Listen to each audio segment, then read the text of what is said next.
tingin mo? Ang bilis. Ang bilis!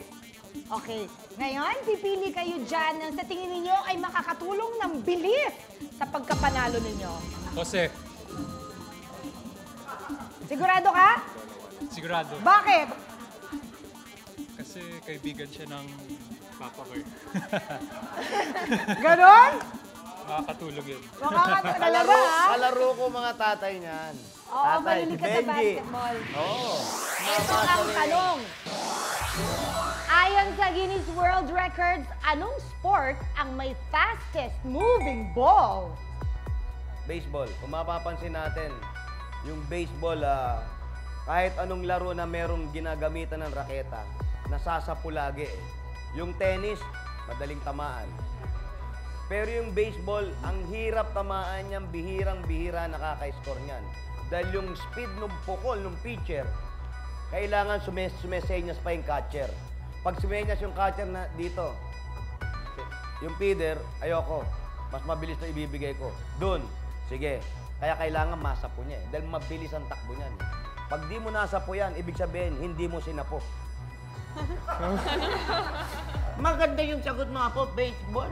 Maganda yung paliwanag mo. Ano ba sa inyo? Pero sabi sa akin ng lolo mo, ang mabilis daw na bola ay yung bola ng ping-pong. Ping-pong? Kaya nga, ang tawag ping.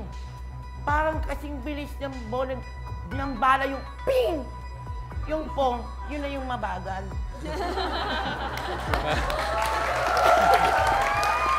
Ako sa tingin ko, hindi ako naniniwala sa mga sinabi nila. Para sa akin, ang fastest ay yung bola ng high alay.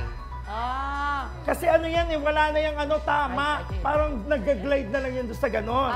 Sa Paano mo naman nalaman? Oo nga, nag-high-alay ka ba? Kasi nga, ginamit na siesta tong buka ko. Kasi pag ganun yung hugis. Ginawang raketa. Ginawang raketa. At saka sa sobrang bilis, di ba, napapaaray yung nagbibitaw.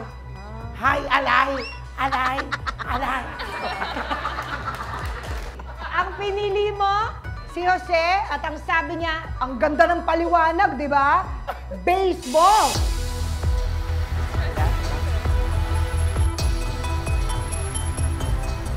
Is it a fact or a bluff? Bluff. Bluff na bluff na. Bluff. Bluff na bluff. Thank you, Angelo. Anong sabi ng bluff board? Is it a fact or a bluff?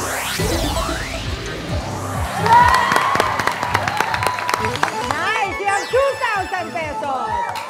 Galing. Alam niyo ba ang sagot? Tama naman yung dinosaur. Hi, alay! Kasi ang speed niya ay 302 kilometers per hour na naitala noong 1979 sa Rhode Island.